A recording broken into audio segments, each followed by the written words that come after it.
Ahlan wa sahlan mpenzi mtazamaji, ikiwa leo ni Jumatatu ya tarehe 4 mwezi Mei mwaka 2026, ni matumaini yangu mzima popote pale ulipo.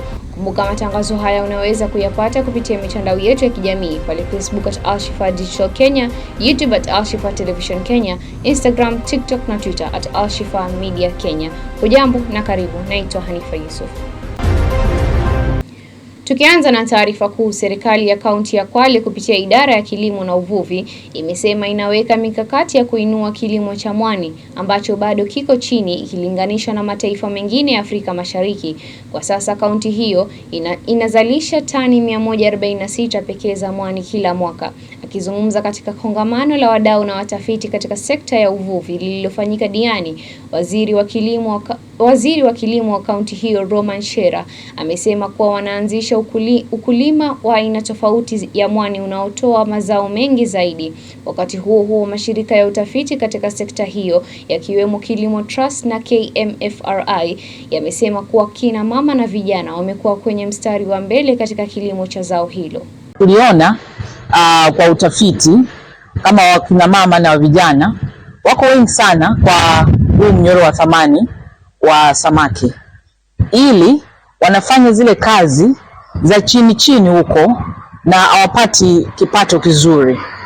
And so this program is here to uplift the participation of women and youth. Kulingana na sheria zetu, mwani ni samaki, na mwani ni mti ambao unakuwa kule baharini na uko na faida nyingi, sababu mwani ni kama unarejesha hali nzuri ya mazingira, right? Kupanda mwani kwa mfano ile variety yetu ambayo tunaikuza katika kaunti ya Kwale inaitwa Spinosam, ambayo it's a low value variety, na tumeweka mikakati ili tuweze kuintroduce ile high value variety ambayo inaitwa Cotonie, ili wakulima wetu waweze kupata mazao mengi na waweze kupata pesa nzuri zaidi katika kilimo cha mwani.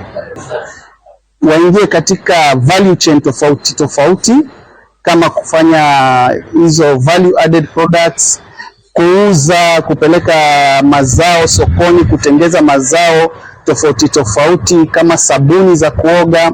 Sasa tunaona wakati hivi ilivyofikia, mwani unasaidia zaidi ya wanawake. Na kwengineko, maafisa wa polisi wanachunguza kisa cha mauaji ya msichana mwenye umri wa miaka 7 ambaye mwili wake umepatikana umetupwa nje ya boma lao katika kijiji cha Kwanzai, eneo la Mwenzang'ombe, kaunti ya Kilifi mapema leo. Kulingana na wazazi wa mtoto huyo, Benedict Kazai, ambaye yuko gredi ya 2, wanasema mtoto huyo alitoweka jana saa 9 alasiri huku wakimsaka usiku kucha bila mafanikio. Inadaiwa mtoto huyo alibakwa kabla kuuawa na kutupwa katika eneo hilo. Kuna neighbor hapa akasema tulimuona ameshikana na vijana wengine, watoto wadogo. Vijana gani? Akaniambia mimi siwajua wavulana, lakini Kezia ndo nilikuwa namjua, lakini she was there with those people, na venye alikuwa anakani watu anawajua, maana ni vijana wadogo. Nikamwambia ni sawa, acha tuangalie. So tukiangalia around, tukazunguka msikiti, basi huko tukatangazwa kwa msikiti. Tukafika kwa nyumba tukapata bado hayuko, saa 4 hiyo saa 5. Tukazunguka tena bado still. Tukaamua acha tuende kwa mzee wa mtaa. Tukaenda kwa mzee wa mtaa tukapiga report. Mzee wa mtaa akaturifa polisi. Tukaenda polisi. Fika polisi tukaambua 24 hours manake, lakini wakaandika tu bado, wakatupea akaambia kesho ukuje na picha na hiyo bi. Tukampata amekuwa hapo, amenyeshewa usiku mzima, amenyeshewa the whole night. She's always afraid of rain. Hapendi rain and thunder. Anjena tukulipiga nyingine hapo kubwa, tukiwa pale polisi. Kama sistangu hii tanda yote Kezia bado ako nini, ako kwa watu, kwani amshua hawezi lala peke yake bila nini, anafaa kuwa amerudi nyumbani saa hizi. When we were driving out, I don't know whether we were driving out, tulikuwa tunapishana na students. Then kuna gari, by the way gari tulipishana nayo, Ilikuwa mbele. kwa sababu yeye alikuwa anaenda hivyo, sisi tunakuja hivi. So kwa sababu hatujui ametoka wapi, so tukaona ame slow down. So me from the side mirror nimeona ame slow down. So na mimi nikaambia mbona wale, tukasimama, mbona yule mtu ame slow down. Na kwengineko, serikali kwa ushirikiano na KEMRI imeanzisha mradi wa TRACE katika kaunti ya Kilifi kuchunguza athari za sumu ya aflatoxin kwa watoto, hasa kutokana na mabadiliko ya tabia nchi. Mradi huo unalenga kusaidia kubuni sera za kulinda maisha ya watoto kupitia ushahidi wa kisayansi, huku wadau wakisema juhudi za kupunguza vifo vya watoto zimeanza kusita. Wataalamu pia wanaonya kuwa aflatoxin inaweza kupunguza ufanisi wa chanjo, kusababisha watoto kukosa kinga au kudumaa. Utafiti huo wa miaka 3 utachunguza mienendo ya jamii inayochangia tatizo hilo kwa lengo la kupata usuluhu. Utafiti huo wa miaka 3 utachunguza mienendo ya jamii inayochangia tatizo hilo kwa lengo la kupata suluhu la kudumu. Exposure ya aflatoxin inaanzia ndani ya mama akiwa na aflatoxin na ni mjamzito. Ile aflatoxin inaingia kwa mtoto ambaye anakuwa. Kwa hivyo ile exposure inaanza kwa mama mjamzito. Ule mtoto akizaliwa, yale maziwa ya mama pia yana aflatoxin. Mtoto anapata ile aflatoxin. Akiwa weaned miezi 6 anapatiwa uji ama ugali ama chochote, vyakula vingi vina aflatoxin. Na mtoto si kama mtu mzima, kila stage ya mtoto anakuwa. Kwa hivyo mtoto si kama mtu mzima. Saa zingine ile aflatoxin inakuwa juu zaidi, saa zile viungo zingine za mwili zinakuwa. Kwa hivyo effect ya mtoto ni kubwa. Effect ya mtoto ni kwamba anapata kutoka kwenye mimba mpaka akiwa mkubwa. Okay? Hata ingawa anakula ugali kidogo, uji kidogo, maziwa kidogo, lakini ile impact ni kubwa. Kwa hivyo exposure ni kubwa. Watu wameuliza maswali, sisi unajua mind yetu ni mazuri and so on. Kusema ukweli, hata ujui ile ugali umekula imetoka wapi. Kwa sababu ya biashara huenda mkasema ile ni shida ya Makueni ama ni shida ya Meru, lakini vyakula vinatembea kila mahali. Zinaingia kwa nyama, ziko kwa maziwa, ziko kwa chakula nyingi, kahawa, hata wale wanapenda bia, iko kwenye bia. Ile shida ile inatufanya tuwe sisi ambao hatuna ile shida ni kwamba tunakula chakula tofauti. No policy can work without the people themselves wanting to implement the policy. You have to have that attitude that this is good for me, I need to change. So behavior change is important, and it's for us as researchers is creating awareness, telling you what actually is happening.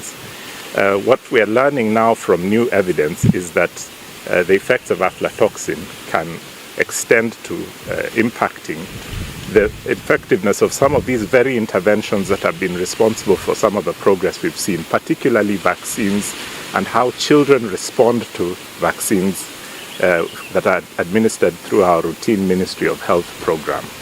And so TRACE is designed to develop the evidence base, working across sectors, health, agriculture, environmental and climate departments, both at government level but also within our research institutes, to generate the key evidence that will be required to fill this gap in policy and practice to reduce the effects of aflatoxins on health, particularly among newborns and children. Na tukisonga mbele, wadau wa sekta ya habari pamoja na wanaharakati wa haki za kibinadamu wameeleza wasiwasi wao kuhusu hali ya uhuru wa vyombo vya habari nchini Kenya, wakisema bado kuna changamoto nyingi zinazohitaji kushughulikiwa. Haya yameibuliwa wakati wa maadhimisho ya siku ya kimataifa ya uhuru wa vyombo vya habari. Katika maadhimisho hayo ilibainika kuwa Kenya ilishika nafasi ya 117 duniani mwaka uliopita, ishara ya kuongezeka kwa changamoto zinazokumba wanahabari, ikiwa ni pamoja ikiwa ni pamoja na mashambulizi na ukiukaji wa haki zao. Hata hivyo, wadau wanasema kuna matumaini ya mabadiliko kupitia ushirikiano kati ya serikali, mashirika ya kiraia na wanahabari wenyewe. Afisa mratibu wa Baraza la Wanahabari Ukanda wa Pwani, Maureen Mudi, alisisitiza kuwa wanahabari wanastahili kulindwa na waajiri wao ili waweze kutekeleza majukumu yao kwa usalama na ufanisi. Aidha, alieleza kuwa wanawake wanahabari wanakumbana na viwango vya juu vya unyanyasaji hasa mitandaoni, hali inayofanya wengi kuacha taaluma hiyo mapema. Ripoti zinaonyesha kuwa idadi ya wanawake wenye umri wa zaidi ya miaka 45 katika vyumba vya habari ni ndogo kutokana na mazingira yasiyo rafiki na ukosefu wa fursa za kupanda vyeo. Wakati huo huo, wanahabari na wanaharakati akiwemo Brian Otieno, Walid Sketi na Nahida Kasim wamesisitiza umuhimu wa kulinda uhuru wa habari, wakisema hakuna amani bila uhuru huo. Lakini mara nyingi unapata pia uandishi wa wanahabari, the violations ambazo zinatokea haziko sana ziko nje. Mara nyingi unapata dhulma hizo ziko pale ndani kwenye newsrooms ambazo tunafanya. Unapata labda mwajiri halipi mwandishi wa habari pesa ambayo anafaa amlipe, wakati mwingine hampi kama ni leaves ambazo anafaa apate, na hizo ni zote ambazo ziko kwa sheria ya Kenya, kwa sababu mwandishi wa habari ni binadamu kama binadamu mwingine. So mara nyingi tunajaribu kuangalia vile tutashikana na hata media owners wahakikishe kuwa in as much as waandishi wanafanya kazi yao, internally pia kuwe na hizo resources, internally kuwe na zile policies ambazo zitawezesha kufanya kazi yao. Ripoti ya hivi majuzi ya UN inaonyesha nini kuhusiana na swala la wanahabari wa kike? Kuna ripoti kadha wa kadha ambazo zimetoka, na ukiangalia kwa upande wa wanawake inaonyesha dhulma, especially za online violence against women zimezidi, zimekithiri sana, zimekuwa double. Kuna ripoti ambayo ilitolewa 2 weeks ago na Association of Media Women in Kenya, ilisema the same thing, online violence against women imekuwa iko sana. Kwa sasa ukiangalia wanawake ambao ni waandishi wa habari, wale ambao wako 45 years ni wachache sana, 45 years and above ni wachache, ni kama 7.2.4%. Inamaanisha wakifika kiwango hicho wanatoka newsroom.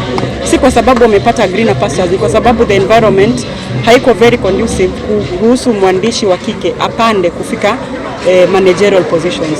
Kwa hivyo kumekuwa na dhulma ya viwango vingi sana katika newsrooms pia. So we want to condemn all sorts of attacks. We want to call for freedom and press, freedom and independence of the media.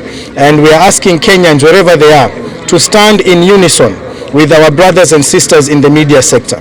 No democracy can thrive, no peace can be attained where freedom of the press is not guaranteed.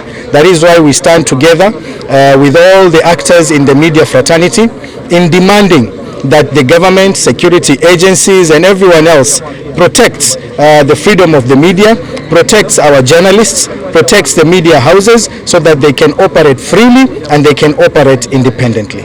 Hii free press ndio italeta peace. Kama press wanakuwa the space inakuwa shrinked, hatuwezi kuwa na peace. Na peace tunajua ndio foundation of development and security. Kwa hivyo tupatieni hiyo space tufanye kazi tafadhali. Kwa taarifa hizo, mpenzi mtazamaji, tunachukua mapumziko mafupi na kisha kurejea na habari za spoti na za kimataifa. Usiende mbali.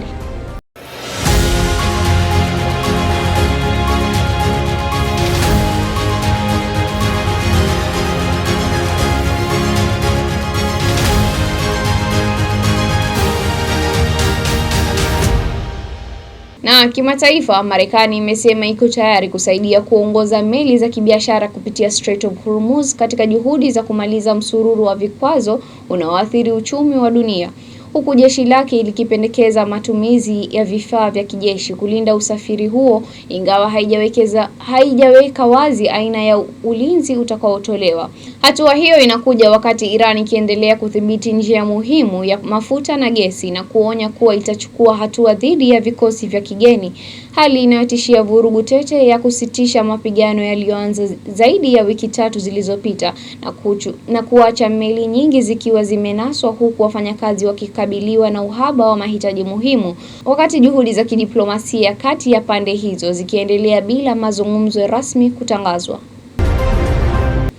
Na kwenye ulingo wa spoti, mvutano ndani ya shirikisho la soka nchini FKF unatarajiwa kujitokeza wazi kesho Jumanne, wakati viongozi wake watakapofika mbele ya kamati ya bunge ya michezo na utamaduni kujibu maswali kuhusu tuhuma nzito za ufisadi na utawala mbovu.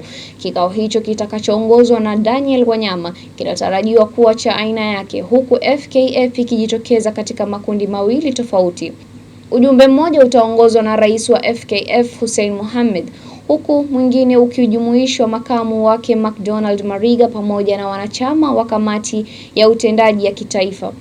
Hatua hii inaakisi mgawanyiko unaoendelea ndani ya shirikisho hilo, hali inayozua wasiwasi kuhusu uongozi na mwelekeo wa soka nchini. Kiini cha uchunguzi huo ni madai ya kashfa ya shilingi milioni 42 zinazodaiwa kuhusishwa na bima ya mashindano ya African Nation Championship pamoja na tuhuma nyingine za ukiukaji wa kifedha na kiutawala.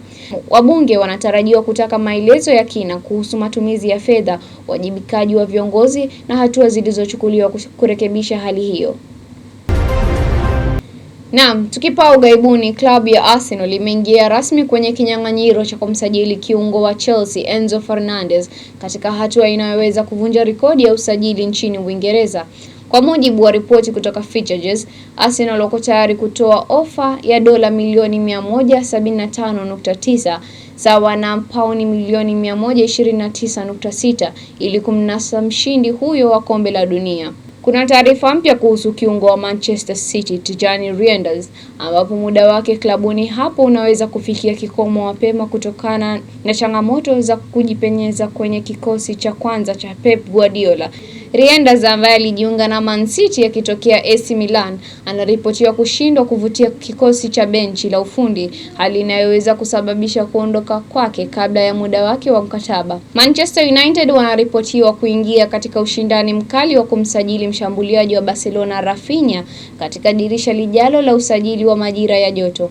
Kwa mujibu wa ripoti kutoka Features, Manchester United wanakabiliana na ushindani kutoka klabu tajiri za Saudi Arabia ambazo pia zinamfuatilia kwa karibu nyota huyo wa Brazil. Kufikia hapo mpenzi mtazamaji, nasema shukrani za dhati kwa kuwa nami hadi tamati.